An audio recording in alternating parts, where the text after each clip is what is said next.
Have you ever wondered where consciousness comes from? We know we are conscious and so are animals. But what if I told you that consciousness might not be limited to living beings, but could be everywhere, even in the tiniest particles of the universe? Welcome to the mind-bending idea of panpsychism. So what exactly is panpsychism? Well, the term comes from two Greek words, pan, meaning all, and psyche, meaning mind or soul. Put together, it suggests that everything in the universe, from the largest stars to the tiniest particles, has some form of consciousness. Before you start thinking that panpsychism means your coffee mug is secretly plotting world domination, don't worry. Panpsychists don't believe that objects like rocks or chairs think or feel the way we do. Instead, they suggest that the basic building blocks of reality, like atoms and particles, might have a rudimentary awareness. For instance, your consciousness is rich and complex because your brain has billions of neurons working together. In contrast, an atom might have a minuscule, almost undetectable form of consciousness. Think of it like comparing a blazing campfire to the tiniest spark. To better understand this, let's talk about the consciousness spectrum.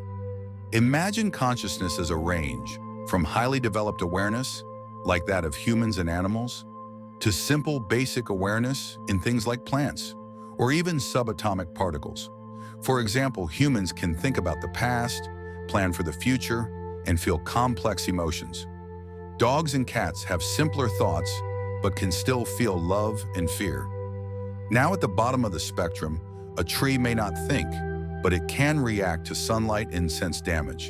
And further down, panpsychists argue that particles like electrons may have the simplest form of awareness imaginable. But why do some philosophers and even a few scientists consider panpsychism seriously? Well, it all comes down to what's called the hard problem of consciousness. It asks, how do physical processes in the brain give rise to our inner experience, our ability to feel, think, and be self-aware? Imagine your brain as a super complex computer. It processes information and controls your body. But there's something computers don't have: subjective experience.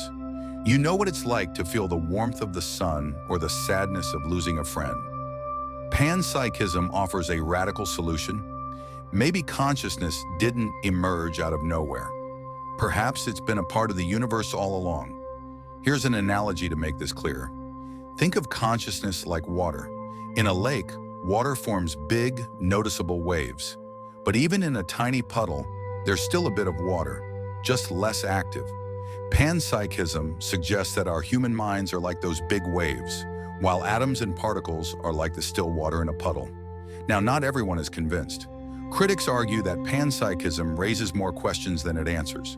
For instance, if everything has some level of consciousness, why can't we detect it? If a rock or a table has awareness, why doesn't it interact with us in any meaningful way? Others say panpsychism lacks scientific evidence. We have no way of measuring consciousness in particles, or even fully understanding it in humans. Skeptics believe we might be trying too hard to give the universe a quality that only complex organisms like us can experience. Still, some philosophers argue that science has a history of making radical leaps. Remember when people thought the Earth was the center of the universe? Or when we had no idea that invisible microbes could make us sick? Maybe our understanding of consciousness is on the verge of a similar revolution. Panpsychism isn't just an abstract idea, it has practical implications. If consciousness pervades the universe, could this change how we treat the natural world? Would we become more mindful of the environment or even the smallest forms of life? It's a philosophical debate that touches on ethics and our place in the cosmos. Panpsychism challenges us to rethink everything we know about consciousness. Is it a groundbreaking insight into the fabric of reality, or just a philosophical puzzle with no real answers? One thing's for sure, it makes us wonder about the universe in ways we never imagined. What do you think? Could there be consciousness hiding in the tiniest particles, or is this just a wild idea? Share your thoughts in the comments, and if you enjoyed this mind-bending exploration, subscribe to the Mind's Odyssey for more explorations into the mysteries of the universe and the nature of reality. See you next time.